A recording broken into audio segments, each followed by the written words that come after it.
We are live, but we got to let it breathe, baby. We got to bring on Facebook, and then we will fire up yet another glorious episode of this show. And we are almost good. Welcome in, everybody. It is the Huddle Up Podcast, presented as always by Mile High Huddle, powered by Blue Wire Podcasts. And I'm your host, Chad Jensen. With me, my fellow football priest. You know him, you love him. He is the deputy editor of milehighhuddle.com, Zack Kelberman. Zack, the last 3-4 days, I mean, obviously we had a big game and a big letdown Sunday night, but the last few days or so, you and I have been kind of commiserating about, man, we need a fat rumor. We need something juicy to sink our teeth into. And today, that was provided with gusto by Jordan Schultz in the form of Russell Wilson saying that there are 4 teams: Philadelphia, which we came out a couple weeks ago, the Broncos, Saints, and oddly the Giants. What the Sam Hill? That he'd be willing to waive, or is open to the idea of waiving his no trade clause to get traded to. Your thoughts? Well, you kind of, I understand it too, like poo-pooing the Giants, but like think about the offense they have. Saquon Barkley, Kadarius Toney, Sterling Shepard. For now, they have Evan Ingram. They have some legitimate talent there. And also the marketing aspect. He's married to Sierra the singer. That's New York City compared to Denver or Chicago. That's a big selling point for a lot of free agents. So I can see why the Giants are on that list. But it's also pretty coincidental timing if you think about it, Chad, huh? He's floating a rumor out there that he's willing to facilitate a trade to the 3 quarterbackiest, neediest teams in the NFL. And he's doing so as it comes to a point in the Seahawks season that it looks like they're not making the playoffs. I think it was a well-timed leak by someone in Wilson's camp, and it's obvious that he's out of Seattle now. I mean, he's not been playing that highly to his potential. It seems like he took a step back. I don't know if it's father time or the injury or whatever, but it doesn't look like the same Russell Wilson. That being said, though, he's going to be playing somewhere else next year, and this is the second time the Broncos have been rumored to be in the running for him. So where there's smoke, there's fire, usually. I just don't understand how you let a fish like that get away. Let's grab Max Power, who across the pond got his super chat in way early, long before we hit the old go live button. So thank you, Max. He says, I saw on Twitter that Doug Peterson and Russ Wilson have a good relationship. How do you guys feel about that pairing? I've told you guys before, if we're talking retreads, I think the Broncos could do much worse than Doug Peterson. And if you pair Doug with a bona fide quarterback like Russell Wilson, I think sky's the limit. I really do. I would not bat an eye at that. The thing I don't like, Zach, is this persistent rumor that it's almost like contingent. Russ will be open to coming to Denver if you hire Dan Quinn as head coach, which, you could probably sell me on it if it guaranteed the trade, depending on what the package would be and all that, right? Because we still got to reckon with the fact that it ain't going to be cheap to pry a 33-year-old Russell Wilson off Seattle's hands. But, saddling that triumph of landing a Russell Wilson with Dan Quinn, it kind of dampens for me the enthusiasm. Yeah, me too. And same thing for Doug Peterson and Russell Wilson, if only because where's the upside? Where is the future? You can't prepare just for the here and now, as the Broncos have learned. You have to have a head coach in waiting or an up-and-coming play caller in waiting, franchise quarterback in waiting. Peterson and Wilson are both, in a sense, retreads, and they're veterans. Where is the ceiling? You have a floor there. So I would see who they would hire as the OC under Doug Peterson. If it's an up-and-coming name, I can get on board with that. Would the Broncos still draft Wilson's understudy? I would get on board with that. But then how do you do that when you're surrounding first, second, third round draft picks? So it's one or the other. That's why, honestly, I might be in the minority, and maybe you agree or disagree with me, Chad. I would still prefer the Broncos save their money, save a majority of their draft capital, and go draft a quarterback and build them from the ground up. I am amenable to the idea of the Broncos pursuing the possibility of either Aaron Rodgers or Russell Wilson. Of the two, and it might sound sacrilegious, I'd be much more interested if it was a genuine thing for Russell Wilson wanting to come to Denver. I'd be more interested in Russ, mainly because, Zach, he's 33 compared to what's Rodgers going to be next He's 38 year. right now. So yeah, 39. So he'll be in his age 39 season, right? So for that fact alone, Russell Wilson to me would rise above Aaron Rodgers. I mean, we're talking about first world problems here, or first world issues that you have to try and settle. But again, the cost to land either one of these guys is kind of on the. I mean, you got a first round pick, you got a couple of twos this year. Probably at least two of those picks are gone. Maybe a first rounder next year, if not a first next year, a second next year. I mean, you're going to be spending some capital. Rod TV jumps in early with a super chat as well before we went live. Thank you, Rod. Thank you. Says, I would love to get Wilson, but giving up a first and future first, I wouldn't love, because we have a chance to get a big-time edge rusher in this draft. 2 twos, a third, Fant, Reisner, that'd be good to me. I mean, no way. Yeah, but you're not going to get Wilson without a first-round pick. Probably 2. True. 2. Even Scott right now is going, yep. But here's the thing. Let not your heart be troubled, Rod, because this is a deep edge class. All right, there's a solid chance if you manage to hold on to one of your second-round picks that you currently hold, because remember, the Broncos have 2, one of which was gleaned from the Von Miller trade.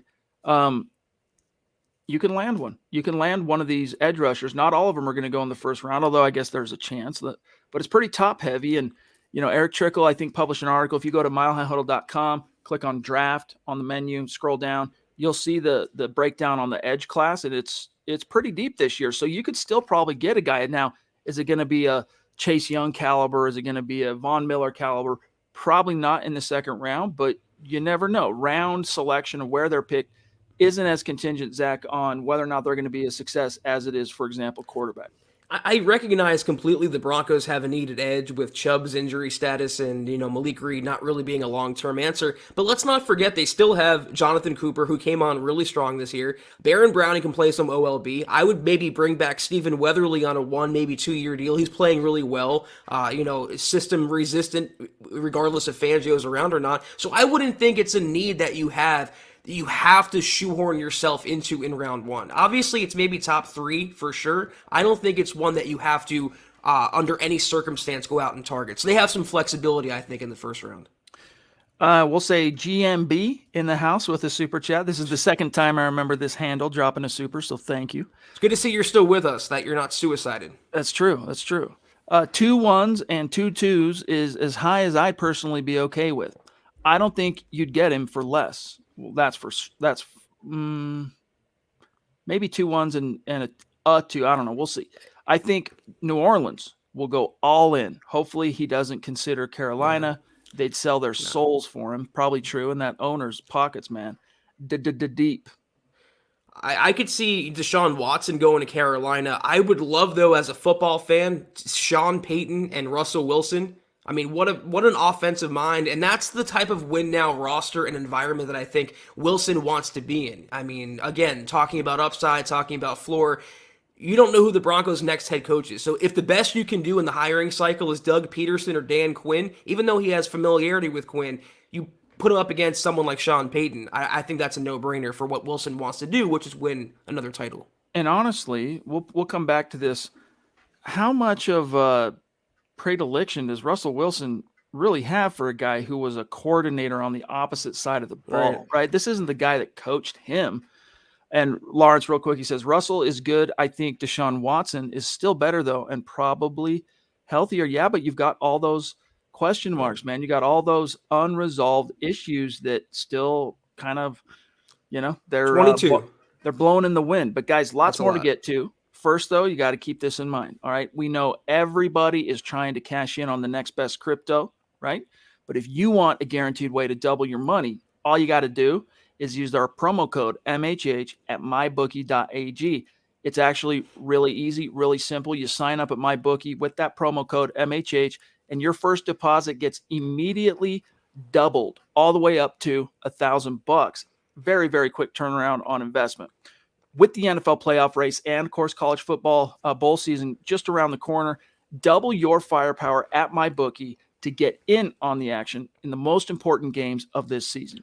Yeah, guys, build your own props, create multi-game parlays, and take part in a host of MyBookie cash prize contests. This is the best time Broncos country of the year to both watch and bet on sports because you know who the winners are by now. So don't miss out. Double your first deposit by using promo code MHH and keep your eyes peeled for more exclusive holiday promotions coming soon at mybookie.ag. Bet anything, anytime, anywhere with MyBookie. All right. Michael Ronquillo, it's good to see you, my friend. Thank you for being with us. Appreciate you. He says, good evening, Chad and Zach. Go Broncos from Tucson. Love that, dude. Love that. Not a geographic location. Broncos country is a state of being. Mill, 727 Mill, what's good? He says, they're still sticking with Teddy. Shake my head. Yeah, that was something Fangio, got right out in front of Monday.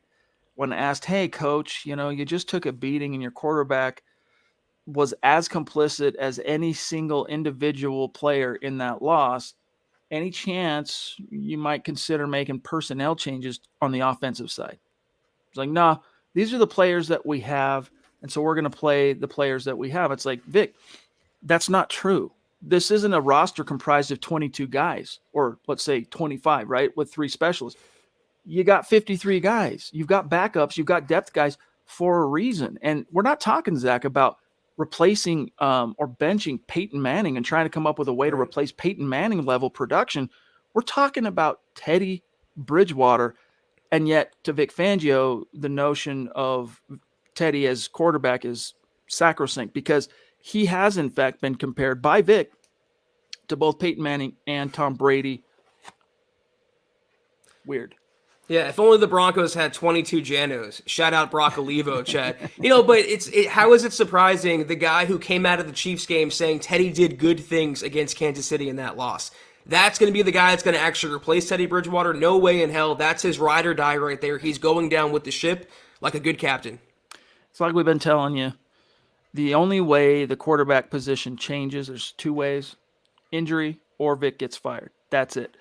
Mile High Kid 1, that's a newer name on Super Chat. Welcome, and thank you very much. Connect with us on Twitter. We'll stay in touch, shout you out. He says, I want Broncos to do it the right way and draft a young quarterback and get an offensive coordinator. Zach, I have kind of pumped the brakes on everyone rushing to the cliff of this is just a horrendous quarterback class. Let's just go ahead and set our sights on 2023. There is going to be at least one quarterback gem that comes out of the 2022 quarterback class that ends up having some real success in the league. And so, hey, why not the Broncos, right? But you got to go through, remember the growing pains that you had to go through with Drew Lock in 2020? The ups, the downs, the inconsistencies, that on-the-job training, that on-the-job trial and error learning process. The true great quarterbacks can microwave that process, Zach, and get you through it a lot faster. But every quarterback must do that dance. Even Justin Herbert last year, phenomenal numbers. Did the team win? No, it did not. That's the Chargers going through that process then. So if you go with a quarterback, my point here, I'm a little long-winded, Zach, is that if you go draft a quarterback next year, cool.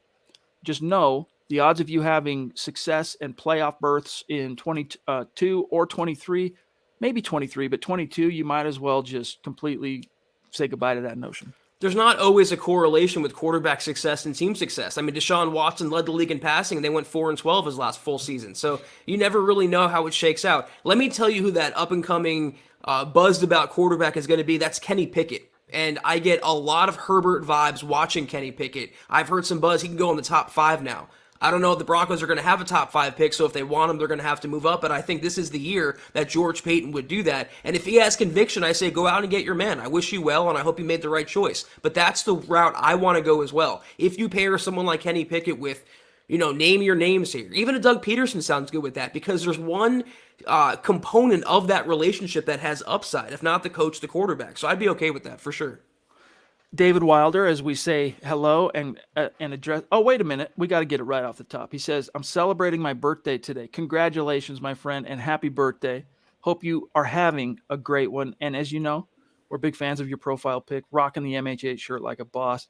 His message here, Zach, is Russell Wilson is my choice next year if we don't go the draft route. Well, that's a decision you're going to have to make probably long before the draft for what it's worth, David, because in terms of chronological order, you get the NFL free agency period, the beginning of the new league year, well before the NFL draft.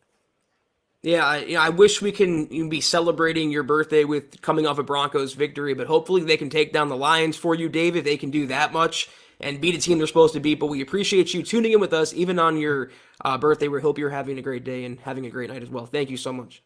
Speaking of thank yous and gratitude, guys, we got to shout out our great Facebook super supporters, especially as it relates to our December contest. As you know, we have a goal to get to 250,000 stars on Facebook in the month of December. When we reach that goal, we will raffle off a Broncos jersey of the winner's choosing. And right now, we're at 15% complete, and we're well past 25% in the month. So as you can tell, guys, we're behind the 8 ball. So if we are going to hit goal and actually raffle off a jersey, I'd love Zach to be able to do it before Christmas, so someone kind of feels like they get a late Christmas present coming. But either way, we're behind the 8 ball. And if you want to be in on that raffle, you got to have contributed to the goal. And Facebook makes it easy for us. All right. They keep track of who's contributing. Here's the list of the top guys who are going to have already the most tickets in the hat.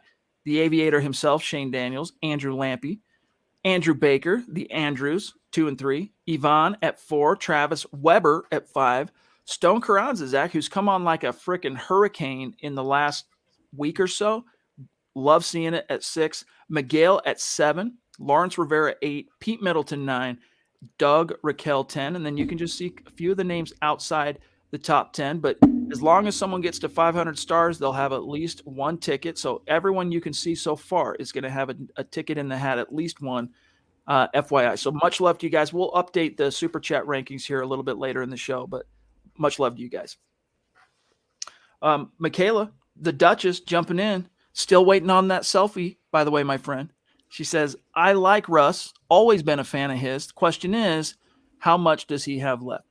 Well, Zach, on that topic of, how much gas is left in that tank, he's not doing himself a ton of favors because since he had that finger injury, what was it, week 5, I want to say, when he's been on the field, he hasn't been that typical, bona fide playmaker. I mean, he's still Russell Wilson, but you got to also view through that lens, Zach, the fact that this Seattle Seahawks team is extremely deficient in talent. I mean, they are really, he's basically having to carry the whole franchise right now, not getting much help from the coaching staff or his, complementary sides of the ball, defense, special teams. That's not an excuse for him. It is a little bit of a curiosity, but I'm knowing what we know about Russ. All right. He's been in the league. This is his 10th season. He's led the Seahawks to the postseason 8 of 10 years. Crazy, dude. Crazy. Knowing what we know about him last year, 4,200 passing yards, 40 touchdowns through the air.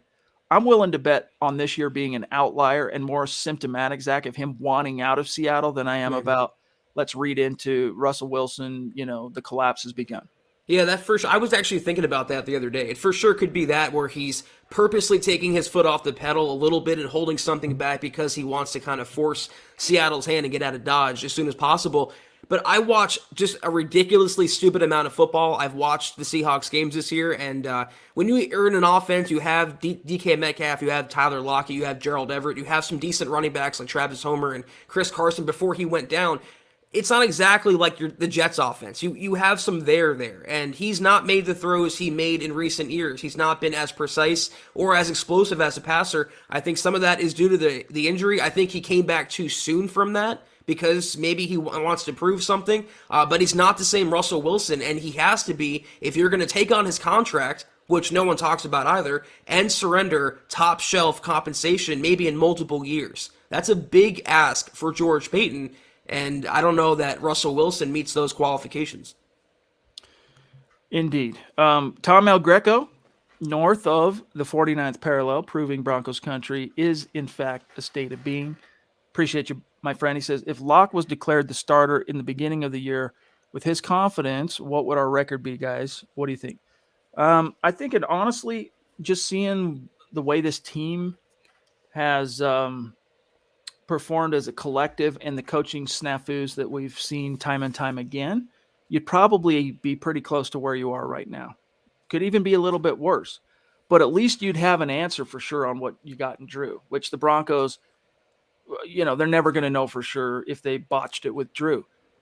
Think about this. If Drew Lock gets traded or cut, or even if they wait one more year and let him play out his rookie deal as a backup, and he goes to San Francisco, he goes to New Orleans, he goes to a team with a competent, proven offensive mind there in town, already installed, and goes on to have even a modicum of success, Denver Broncos are going to look a fool. Now, is that am I predicting that to happen? Not necessarily, but I'm much more bullish on that. If it shakes out that way, we'll see. I mean, his time in Denver might not be done, but as we've told you, the signal that the Broncos sent, Zach, when they made that decision, it was a fateful one. They were signifying, hey, despite all the time, the investment, the sacrifices we made on the Drew Lock front, we're turning away from that to go to Teddy 2 yards. And in hindsight, you see why now. And when you see and you watch the Broncos games and Fangio's situational decisions to go for field goals or not go for field goals, he's playing for that type of quarterback. But you have to ask yourself, how many games has Teddy Bridgewater won on his own this year? I don't think many. I don't think any. Honestly, if you look at that objectively, I don't think the Broncos have won one game this season solely because of Teddy Bridgewater. Not playing a subpar opponent, not getting Javonte Williams going off, or the defense holding an opponent to limited yards, limited points. I don't think Teddy has been the sole reason why they are what they are right now, which is 6-6. Conversely, though, how many games would Drew Lock have lost the Broncos? And judging by his play, at least one. You got to be honest and objective with that. So to answer the question, I think they would be maybe around the same mark. Yeah. But maybe one loss differential. Yeah, for all that you leave on the table by going with Teddy, the one thing that you can, for the most part, still kind of give to him is his conservative. I mean, what do we complain about night after night when the Broncos play? He's not pushing the ball. And even though he has thrown some picks, and that 4-game losing streak the Broncos went on, he was responsible for 6 turnovers over that stretch and 2 more against the Chiefs. I mean, it's not like he's some pristine, perfect guy with the football. Still, you wonder how much Drew Lock would have really shown growth in that department. But the early returns, at least in camp and preseason, were good. Joshua, thank you. Appreciate you. Can you imagine Russ with our receiving core and Javonte Williams? I can. And I get really, really excited.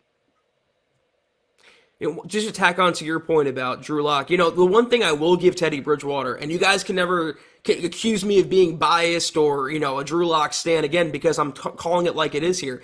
Teddy's pocket presence this year, for the most part, has been really good. He's gotten out of a lot of sacks, and he had that 3rd down scramble where he looked like Lamar Jackson. Those would have been surefire sacks if it was Drew Lock. Because that's just been his MO, his lack of pocket presence, lack of pocket navigation.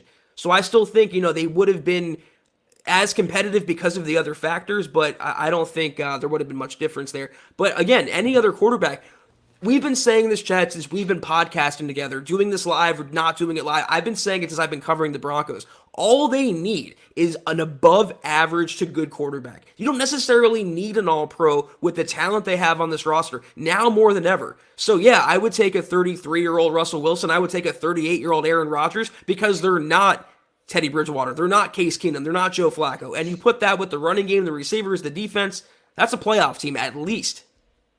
Andrew, appreciate the love, my friend. Honestly, thank you. As we grab Mike here, Zach, to kind of piggyback off a couple of the things you said, that's one thing that I have admired about Teddy. It's kind of been refreshing to see, because if you think back to all the quarterbacks that have started games for the Broncos post Peyton, you could maybe throw Flacco into this because that's all he was a pocket statue guy. But it's been refreshing to see a quarterback that has a little bit of poise in the pocket, that doesn't get spooked when the walls start closing in a little bit. And that was definitely one of the biggest drawbacks for Drew, was as soon as the peripherals started getting darkened a little bit, right? Bah, like a deer in the headlights. And what you see from Teddy in those moments is climbing the pocket and, hanging tough, trying to deliver the throw, even though that throw, Zach, is, 4 yards, and hope to hell your wide receiver can make somebody miss. If that. But the other thing is with Drew, Teddy Bridgewater, what was the stat? It was either 1 or 0. When trailing at the half, he has no wins under his belt, none.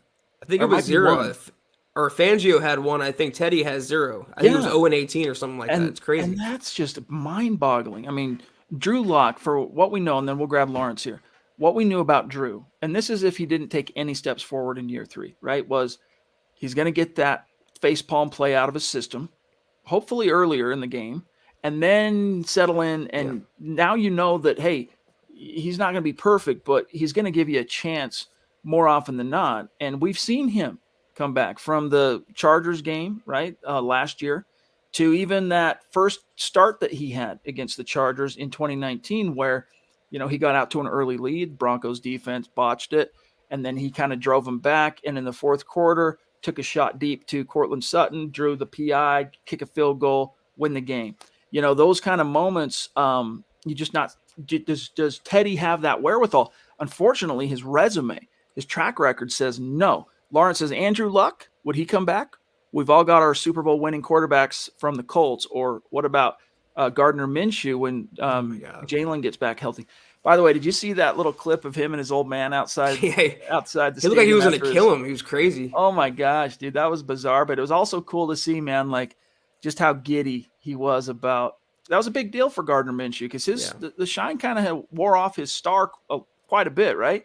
And then to come out like that after being cold for as long as he had, and just throw down some big numbers. I mean, I was happy for the guy. He rubs me wrong a little, but I was happy for him. He beat the Jets. I mean, he didn't win the Super Bowl. I mean, he acted that way, and I never really understood the Gardner Minshew hype. If there's one quarterback I'm trading for in Philadelphia, it's Jalen Hurts. It's not Gardner Minshew. Cody Dub, appreciate that super chat. So consistent, Cody. Really appreciate you, my friend. He says, throw Brett Rippon out in the Lions game and see what he can do. Dude, I'd be open for anything at this stage because Teddy, the ceiling, I mean, you bumped it, man. You bumped it. You're probably not breaking through it unless he suddenly goes through a mighty change of heart and completely abandons all of his quarterbacking philosophies, which it just ain't going to happen. Chase says, thank you, Chase, by the way. Thoughts on Nevada quarterback Carson Strong? I like him. I like him quite a bit, to be honest with you. And I'm very curious to see what the medicals say about his knee. If he ends up getting relatively positive, doctors around the league signing off on his knee, I could see him as a first-round pick. First of all, can you imagine Brett Rippon versus Jared Goff? Pound the under on that one. Carson Strong, I'm with you on the medicals. I also think he might need a year kind of just to marinate and develop. I don't think he's exactly out of the box, day one ready. Matt Corral has the much higher floor. But, again, if George Payton has his convictions, I trust his scouting to this point. He's built up the Broncos roster really well. He had a hell of a draft class this past year. Whoever he likes in the draft, he wants to go out and get. I support that. Yeah, I'm going to trust it based on what I've seen, right, as a draft artist. Kayaka, what's good? Legendary Mount Rushmore Super Chat superstar here at MHH. He says, Aloha fam, question. Why isn't Stephen Weatherly being mentioned much? He's playing his butt off. Dude has a motor and some moves. I like what I've seen thus far. MHH for life. Hey, appreciate that, my friend. Yeah, he's been, I would say, a little bit better than a try hard high motor cleanup guy. He's got the motor. I'm not saying that he doesn't. He's been a little bit more than that. We've seen him win with some moves and produce pressures and sacks. Malik Reed, hey, I find ways to throw shade on him, and I probably shouldn't because inexplicably here we are now, Zach, 3/4 of the way through the season. Guess who's leading the team in sacks again? Malik frickin' Reed. But back to the point at hand, your thoughts on Stephen Weatherly, why he's not getting as much juice? I mean, because the Broncos linebacking core is being highlighted right now by Baron Browning and Jonathan Cooper. They're getting, and deservedly so, but I mentioned Stephen Weatherly as a guy that you might look to re-sign that kind of takes the pressure off of you so you don't have to go edge rusher in round one. I think he's playing really well. Didn't he come into the Broncos never having a sack in the NFL, Chad? I mean, and he's actually playing pretty well considering those standards. And I think the Malik Reed leading the Broncos is more of an indictment on Denver's defense for not having another player step up and take hold of that. So I would be all for Weatherly coming back. He won't break the bank, get him on a 2-year contract, and that, if anything, at the bare minimum, you have great depth and a good pinch starter. Maybe a guy that can offer you about, but maybe even a little bit better than like Jerry Atachu did for that year and a half Yes. the Broncos kept him around. Savage Boy Kev over on Twitch, shout out to our Twitchers, appreciate you, says, according to the contracts of Cortland Sutton and Tim Patrick, do we really wait long term or are we ready now? Because they're only here for 3 more seasons. Do we really wait long term? I'm not sure what you mean wait, Zach. I need your syntax interpretation here. Maybe context interpretation? I guess he's saying that the Broncos are in win now mode with the receivers, and do we wait to develop a quarterback or get one plug and play that you can win with day one? But where are Sutton and Patrick going? They're here for the long haul. They signed multi-year contracts, and you're not going to need to develop a quarterback for 3 years. If you someone like Matt Corral, he has the highest floor. I think he can come in and start right away and compete for a playoff spot right away. So I don't think you have to look at it through that prism. You have to ask yourself, is the immediate upside of a Wilson or a Rodgers worth more than the long-term upside of a Corral, Willis, Pickett, etc.? But here's the thing with Wilson, and by the way, Michael, appreciate those huge stars, my friend. You the man. Much love. And to you as well, Lawrence, throwing down, helping us get to goal. Shout out to you guys, legends.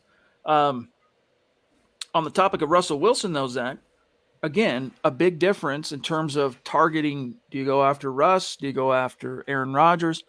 Russell Wilson, the way NFL quarterbacks are playing now, I mean, Ben Roethlisberger hit the wall pretty quick and precipitously, but Peyton Manning becoming the oldest quarterback to win a Super Bowl, that was then beat by Brady. But still, quarterbacks are now trending well into their late 30s, perhaps early 40s.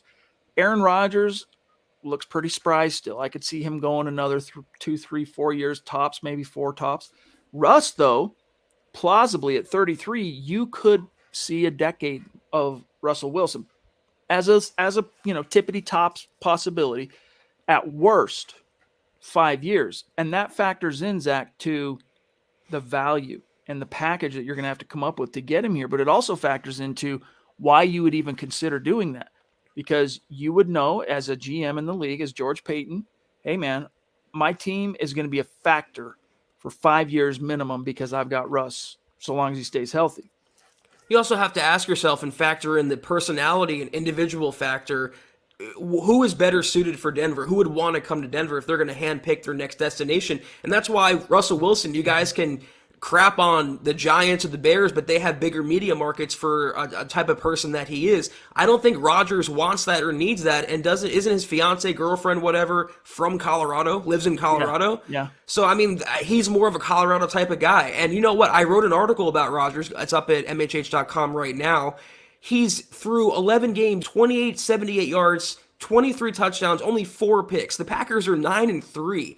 He's coming off an MVP season. The guy is still performing at the highest levels at 38 years old. So, people love the Wilson factor, but if you look at the play and the production, Rodgers is dominating that right now. Most definitely. Russ is probably arguably has quite a lot less to work with. I mean, one thing about Aaron Rodgers is offensively, not many weapons. That's been the big knock. That's been one of his complaints for a while now, but he's got a pretty bright offensive-minded young head coach and a defensive guy on the other side of the ball that takes care of business. Tony, what's going on? Hey, that's a newer name. Tony John Davis Wynn. Hey, welcome. Thank you. Appreciate you. How much do you think Peyton is prioritizing getting in a new offensive-minded head coach to develop a new young QB? And Zach, on that same topic, Travis Weber says, with the rumor of Wilson, his connection to Dan Quinn, I know we prefer offensive-minded, but what are your thoughts of the idea? So how does that factor in your mind with the whole Russell Wilson thing? I agree with you. I mean, he wasn't his position coach. He wasn't his coordinator. He wasn't his head coach in Seattle. So how much familiarity and relationship could they really have? But if you look at what Dan Quinn's doing, he might be a guy where he's a better defensive coordinator than a head coach, but right now in Dallas, he's turned that defense around, and they're winning right now largely because of him and his unit, not the Cowboys offense. I wouldn't want a defensive mind. I guess I wouldn't hate Dan Quinn. I think if you watch him, he has way more personality than Vic Fangio. The players, I think, respond to him better. The Broncos also have the personnel to run Quinn's defense. I still want an offensive mind. And if it comes to that, I'll take Peterson over Dan Quinn solely because of that any day. Well, one has a ring too. The other one doesn't. And on that same One Tony had on, Nick Foles. yeah, true. Tony's though his how much is Peyton actually prioritizing getting an offensive minded head coach? It's hard to say because the rumors that we've heard up to this point, many of them have included defensive guys, and so I don't know if that's a GM or a front office Zach that's trying to put out smoke signals to throw opponents off the trail type thing, or if it's where there's smoke, there's fire. Only time's going to tell. But I hope to all that is holy that it's an offensive minded guy. Doesn't even need to be a young guy. Doug Peterson Right. is not a young guy per se, but the dude knows offense, and he's a Andy Reid disciple. He was also springs from that whole Green Bay tree, dating all the way back to his time as a player and Brett Favre's best buddy. It also depends who these guys get as their nominal OCs, the nominal quarterback coaches. Let's say Peterson comes in, who's going to be the formal play caller there? Who's going to be the quarterbacks coach? And so Jay, real quick before Kayaka, we get to his point. Jay Stilos. Let's say you get Joe Brady as quarterbacks coach under Doug Peterson, not even coordinator. That could be a staff I can get around because you'd be mixing veteran experience and youthful up and coming talent. Joe Brady might not have cut it in Carolina with Sam Darnold and a broken down Cam Newton, but when you assemble him as part of a staff that has something bigger in mind, good things can happen. It all depends on the staff they put together. And same thing, honestly, real quick, same thing would go for Kellen Moore, Brian Daboll, Greg Roman. It's who they surround themselves with, and it's the veteran mix of experience and up-and-coming potential. And do you give him a quarterback? Like, do you go out and get him their guy? It doesn't have to necessarily be a quarterback from the draft. I mean, I would guess that Brian Daboll, Kellen Moore, they're all going to be pretty excited if you can land Russell Wilson. I think they can all live with that being their guy. Kayaka, though, hey, appreciate you, bro, again. Russ, he says, would be a very good thing. He would also like to come to Denver. He has a built-in Colorado connection because he was drafted by the Colorado Rockies. Yeah. Yeah, a lot of people forget that he initially pursued baseball before kind of turning it and going, football. Right? NC State, then to Wisconsin. I'm trying to remember his whole track record. But either way, it's a tangential connection, nothing that he would probably hang his hat on too much. I don't know how much time did he spend. Did he ever come play in the minors on that after he was drafted? I'd have to look into that, Kayaka. Man, I don't know. My gut is telling me that Russell Wilson is hitting some sort of decline, whether it's age or injury or the magic just ran out. But if you trade for him, or Rodgers for that matter, any veteran quarterback, you have to hope you go through that championship window while it's open. You have a year, maybe 2 years. You don't have a long-term future, that long-term, with someone like Wilson. So God be with them if they made that trade. Lando, don't call me Calrissian Lee in the house. Appreciate the stars. He says, hey, Chad, thanks for the shout out. It's funny because my barber calls me Lando Calrissian. I appreciate you guys so much for helping me get through the night. Go Broncos. Very cool, man. Like I say, I think it's a rad name. I mean, if my wife would have agreed to Han Solo or Lando for the name of our son that was born in May, I would have been stoked.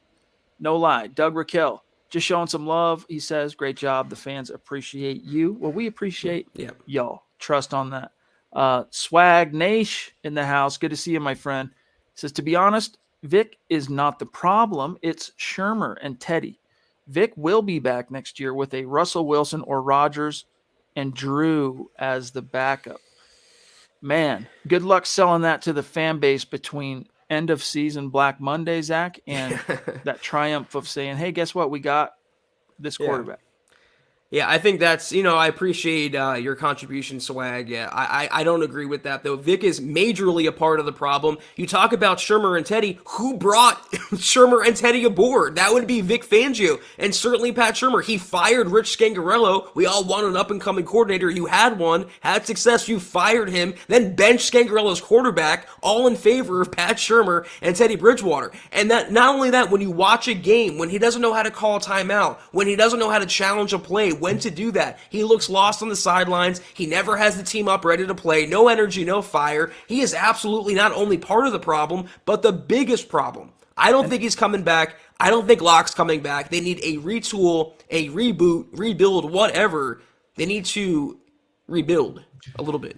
Not only that, but I just loathe the play not to lose mentality. Yep. And it really is a core. It might be a subconscious Freudian philosophy. I mean, there's a good chance here, putting on my armchair psychologist hat, Vic doesn't even realize that he has a play not to lose philosophy, but it comes out in the wash that way. Impossible not to interpret it as such. Let's take a quick look at the rankings on Super Chat. Similar to Facebook, as you guys know, this month in December, we are going to raffle off a Denver Broncos jersey to the winner's choice, and those in the running for the jersey itself are only the top 5 finishers on Super Chat, and that is cumulative. Right now, number 1, maintained his position, threw down earlier this week. The DWI guys, shout out to you, my friend across the pond. Michaela, the Duchess, right there in the top 5 at 2. Naj at 3. Casey Nickel at 4, and Corey H tied with him at 4. And then you can see just a few names outside: Cody, Kayaka, Tom, Black Knight, just a few of these names. So much love to you guys, and we will continue to update that on the daily. Jaden Torres, Zach, appreciate you. I'd take Russ, he says. How many first-round picks the last 10 years have truly panned out? Need to get the quarterback position down. Very, very true. But at the same time, Jaden, you got to look at the idea of how many non-first round quarterbacks actually succeed in the league. It's just one of those necessary evils of the NFL.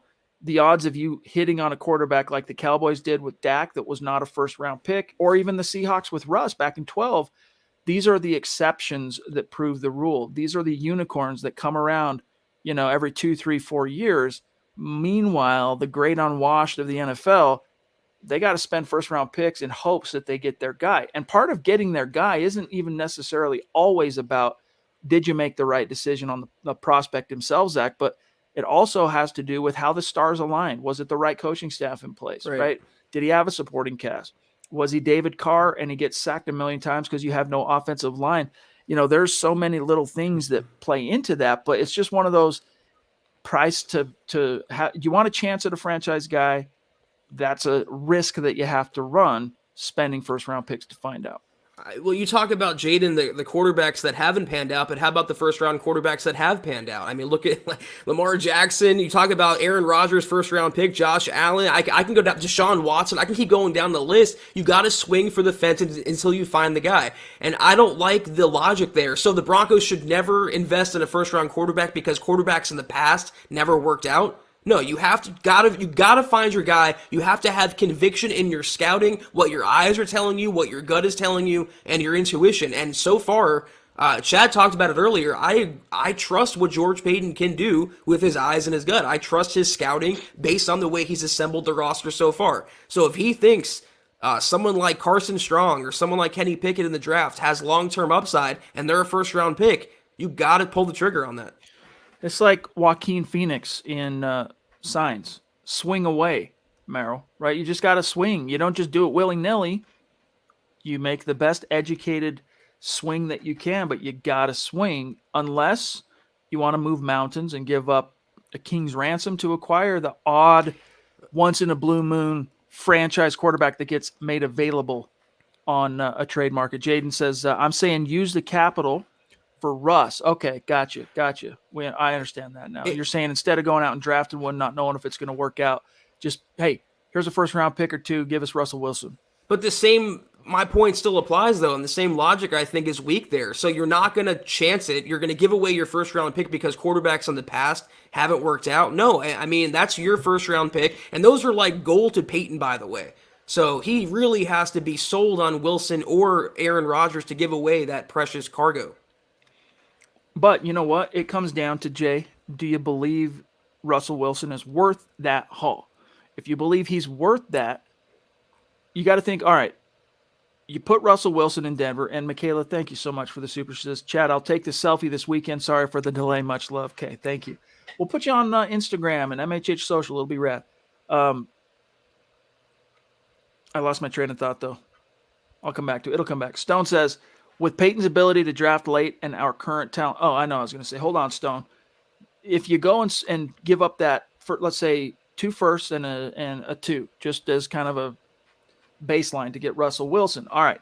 For the next 2 years, does what Russell Wilson bring to the table for us, would that cover for not being able to draft that edge rusher in round 1 or that, off-ball linebacker in round 2 or whatever?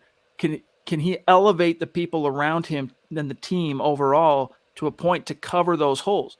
Peyton Manning did that all the time.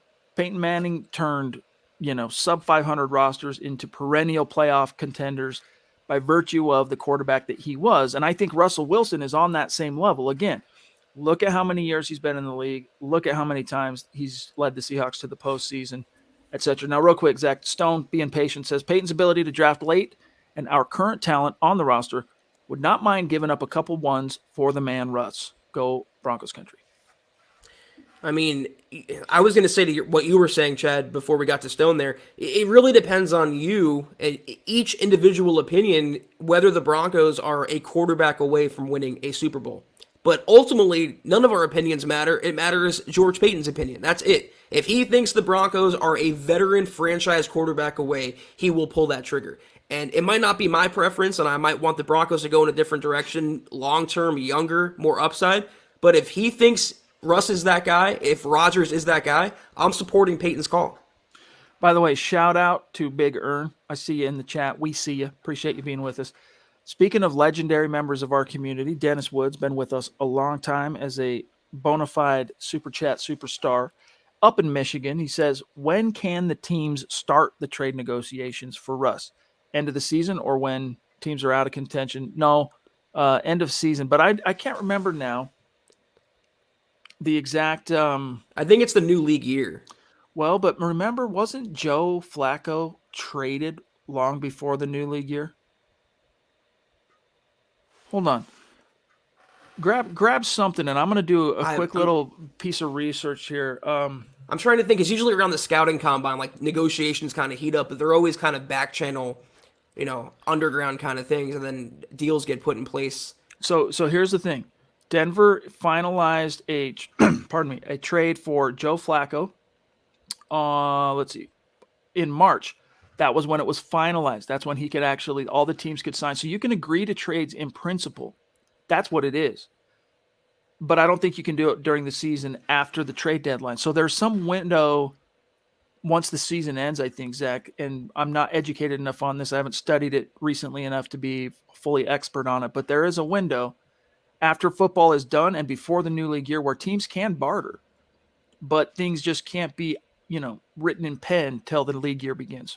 Well, there's a legal tampering period, but that's more of a free agency type of thing. But yeah, I mean, there's going to be, again, back channel, under the table negotiations after the season and when Russ kind of gets his ducks in a row and figures out where he wants to go. But Shane Daniels is chiming in here. Appreciate you, Shane. Definite bona fide MHH superstar. I have no idea what to expect this Sunday versus the Lions. I just hope that at the end of this season, we rid of this being average mentality, and that starts with coaching. Yeah, I mean, when you don't have the will to win, when you don't know what you're doing on the sidelines, when you employ people who don't know what they're doing on the field, that doesn't set a good example and precedent for the whole organization. And right now, under Vic Fangio, they couldn't be further away from the Pat Bowlen standard. Playing not to lose is not the Pat Bowlen standard. It's the antithesis of that. Pat Bowlen is looking at Vic Fangio in disgust right now from beyond. So yeah, I would love the Broncos to kind of clean house and get the stink out of Dove Valley, get some Febreze in there, get a deodorizer in there, and that will come with the new coaching staff. It's always exciting. I would want a younger guy, but as long as you have the mentality, instill that in the players, and show some emotion on the sidelines, get them riled up, hold them accountable, for God's sake, that's when the tide starts turning and you'll see some definite positive results. Name this movie, okay? Maybe we should call ourselves the Febreze Brothers.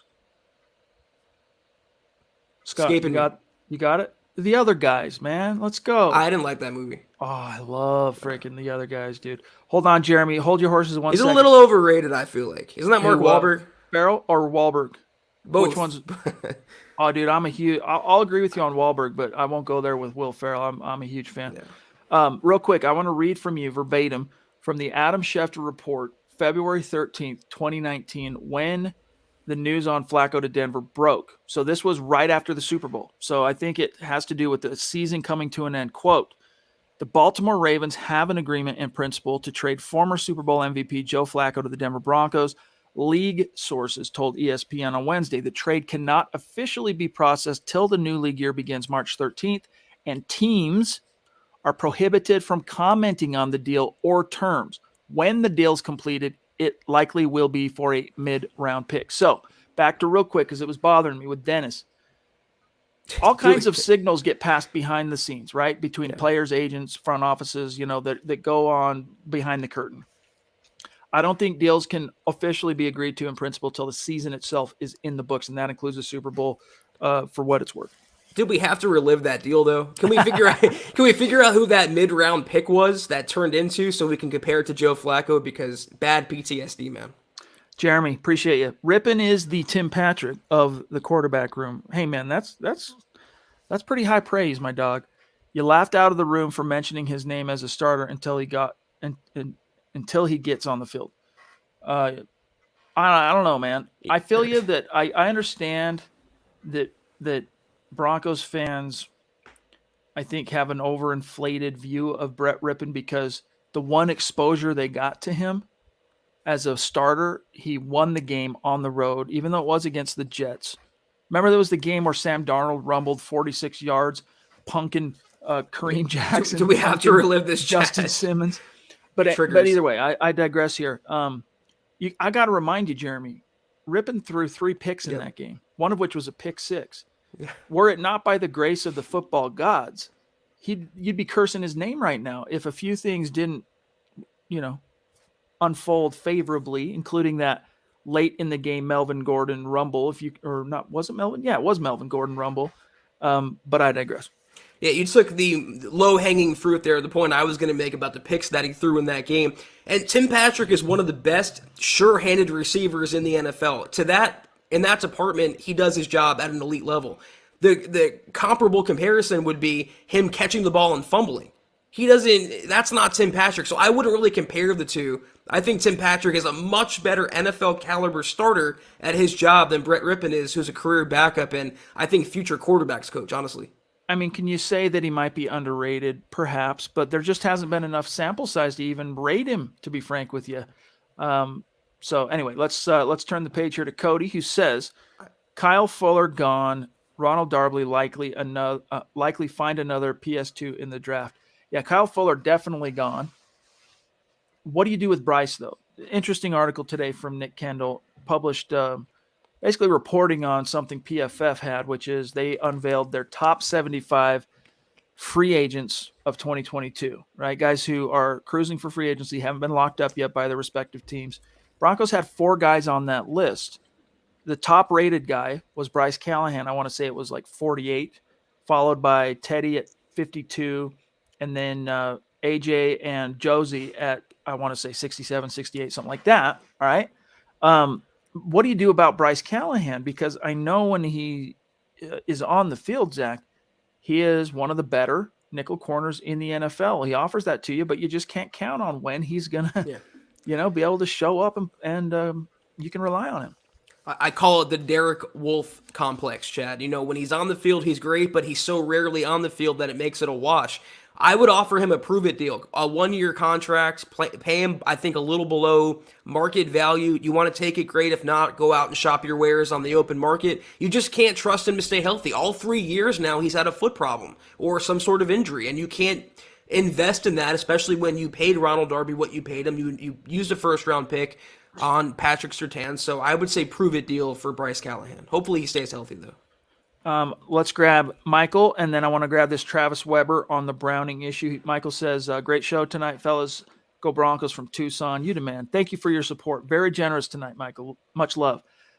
Weber says, with Baron Browning's strong showing, not so strong last week, though, by the way. He kind of had a rookie moment against a very complex, a lot of moving parts Chiefs offense. But does this possibly mean the Broncos say goodbye to Jewell or AJ with Browning playing well? I think my whole opinion on this has altered, Zach, since when AJ first went down, which was 4 weeks after Josie did. 4 games anyway. I was like, you know what? If you're going to pick one of those two, you're probably going to go with Alexander because he's, when he's been on the field, he's been more reliable to be on the field, and he's been a little bit more, I think, of a consistent overall player than Josie. Josie really showed some strides, but now my opinion has changed. I think that with the rise of Baron Browning and kind of the emergence of Kenny Young, who has been hot and cold, mostly hot, I think, but Kenny Young has not been some Al Wilson that a lot of hype is kind of lending people to believe. I'm saying, you know what? What's working for the team? What's the energy and the juju right now that you want to kind of capture and continue? And so if these two keep balling out together and they continue to forge a chemistry and an understanding and it blossoms even further in these remaining 5 games, I'm saying don't resign either of those two guys and throw a few bucks at Kenny Young. Yeah, I'm still a big Kenny Young fan. I think the Broncos should make him an offer sooner than later so you don't have to pay market value for him. But in terms of AJ versus Josie Jewell, whoever is going to take the cheaper contract, I think is going to get the deal from Denver. You don't invest multi-year contracts for a two-dimensional player. They're good against the run. They're both pretty bad in pass coverage. Baron Browning is the future. Kenny Young is much better in pass coverage. Those are my preferences right there. In terms of, and they're both, you have to also figure they're both Fangio guys. Jewell and Alexander Johnson, and he's not going to be calling the plays next year, more than likely.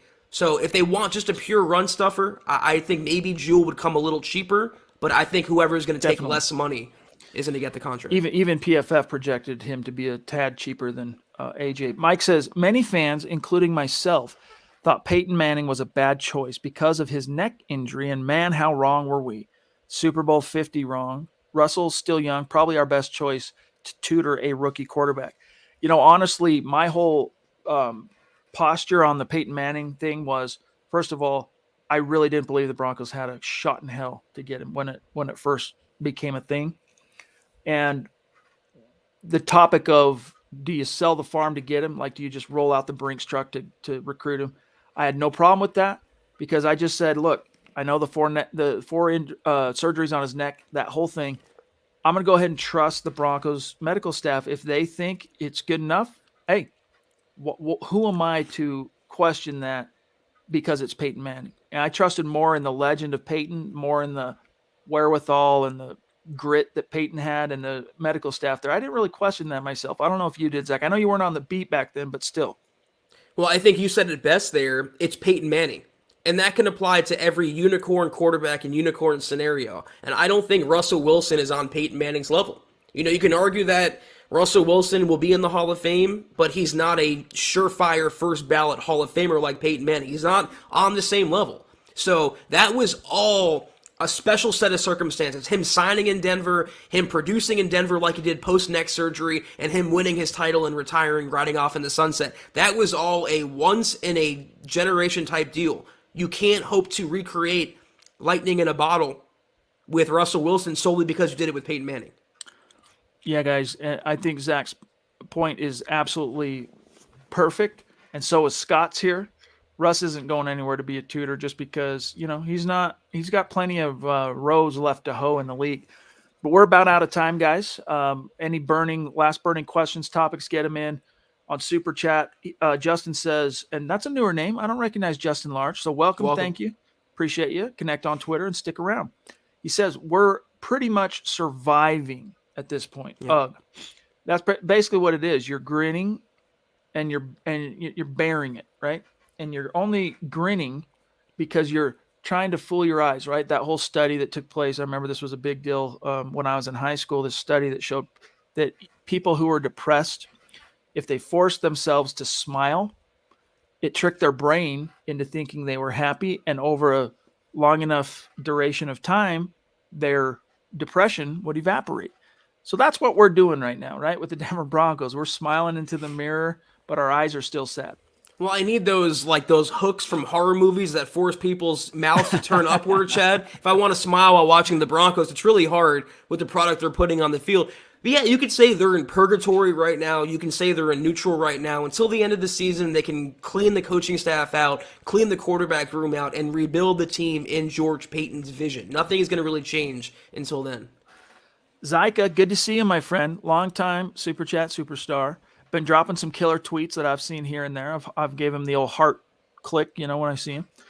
Kenny Pickett, says Zyka, might be the best quarterback name of all time, and dude looks like a stud in the games I've been able to watch. If no veteran, that's my vote early.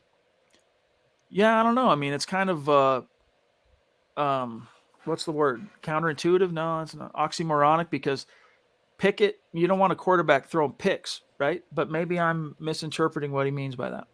I think that's exactly what he means. It's a horrible last name to have, like Chris Blewett as a kicker. It's just bad surnames, bad choices there.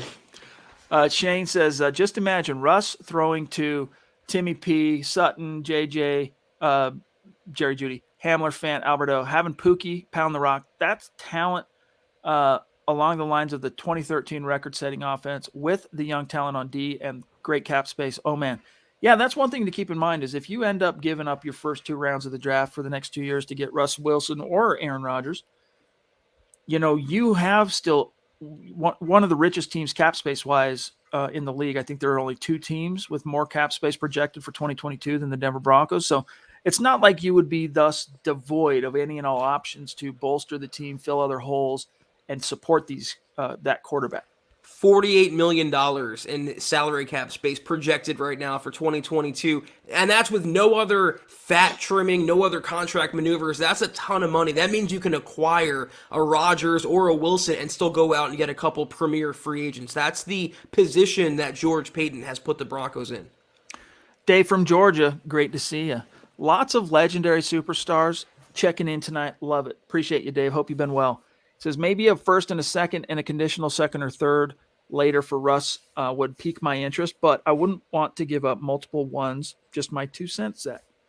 I think 2 first-round picks and 2 third-round picks get this done. I have a feeling Seattle will take a little less than the haul that's being floated about, 3 first-round picks and multiple second-round picks and players. I do think they can have a combination of third-rounders, but even then, you have to ask yourself, is that worth it for a short-term window that you'd have with Russell Wilson? If George Paton thinks the answer is yes to that, Godspeed. Yeah. Cody Dubb, about out of time, guys. We got a rapid fire. He says, we're literally 2 games from being in the top of the AFC West, 3 games from being number 1 in the AFC. If we had a Wilson or Rodgers, what's our record? Probably 3 losses, something like that. Maybe even better. I'll tell you this. You're not biting your fingernails on Sunday Night Football when the Broncos draw the Chiefs. Like, you know that you have more than a fighting chance at. Well, is it still the Broncos with those quarterbacks with Pat Shurmur calling the plays? I mean, there's going to be a level of downturn because of that alone. But yeah, they'd have a better record right now, and they can go toe-to-toe with anyone. Just imagine the running game, the boost. I mean, not even just the passing game, the receivers that he can throw to, how much better it would make Javonte Williams. If he's having almost 200 scrimmage yards in a primetime game with Teddy Bridgewater as the quarterback and Pat Shurmur calling plays, can you imagine with an elite quarterback what the running game can do? It's amazing. Last one, then we got to go, guys. From GLP, Gary Leeds Palmer. In Peyton, I trust. If he wants Russ, he'll make it work. But if he falls in love with the Rook, exactly, I can get behind that, Zach. Perfect way to end on. On that note, you want to grab the rundown? I'll pull up Facebook. I absolutely do. Thank you so much, guys, for tuning in with us tonight. This was the Huddle Up Podcast. We're back tomorrow night for the Mile High Mailbag episode, Thursday night podcast, previewing Week 14. I can't believe it's Week 14 already. It flies every single year, much to my chagrin. But follow us on Twitter until we see you guys tomorrow night at Huddle Up Pod. Follow the main account for all your Broncos news, rumors, analysis, projections, film breakdowns, and more at Mile High Huddle. Follow Chad on Twitter at Chad and Jensen. You can follow myself at Kelberman NFL. Follow Scott on Twitter at Scout Kennedy. Right now, go to huddleuppod.com and get yourself a nice, comfortable hat. Get yourself a trucker hat, coffee cup like I was rocking all night tonight. A lot of goodies at that store, huddleuppod.com. If you haven't, go to facebook.com/milehighhuddle. Hit that big blue button. Become a supporter. 3 VIP shows at your fingertips right away if you do. Kelberman's Corner, Broncos Book Club, and Trickle Zone each and every week. $5 a month, worth every penny. I promise you on that. Facebook.com also /milehighhuddlepod. Like that page and follow that page. And if you haven't, go to Apple Podcasts right after the podcast and leave your football priest a 5-star review for a chance to win some swag each and every month. But if you can't do those things, do these 3 things that take a few seconds. Subscribe, like, and share this video and every video you see on the MHA channel. Helps us grow and reach more Broncos fans just like you. Amen to that. And seriously, guys, we have been really thrilled to see how many of you have flocked to Apple Pods to give us the ratings. It helps us out tremendously. Helps to ensure that this show and all of the shows at MHH, because it's all under one feed, for lack of a better term, that it gets out to other Broncos fans like you, as Zach said, that are wandering the wilderness, completely oblivious that this community, that these shows are out here waiting for them. So shout out to these names right here. We got Keisho Gookie, Spider, Air Lunar. Appreciate that. But we also tip our cap and show appreciation to those who threw down stars tonight in support of the Huddle Up podcast. And look, it's another newcomer at the top of the pile. And I want to say this is twice in the last few days that Stone has been right up there. So shout out to you, Lawrence Rivera, Michael Ronquillo, Doug, Shane, Joshua Mize. Hey, that's another newer name. Joshua, if we didn't get your comment or question, we'll make it up to you. Keep coming back, my friend. Keep staying active. Andrew Baker, David Wilder, Lando, don't call me Calrissian Lee, in the house. Mike Reno, the original owner, for what it's worth, of the Millennium Falcon. Mike Reno, Gary Leach Palmer, Jeremy Kusich, and George Fox. Appreciate you guys. As Zach said, we'll see you tomorrow. So we'll see what other rumors might get cranked out as we really get down the stretch this year. Yeah, have a great night, guys. Take care. And as always, go Broncos.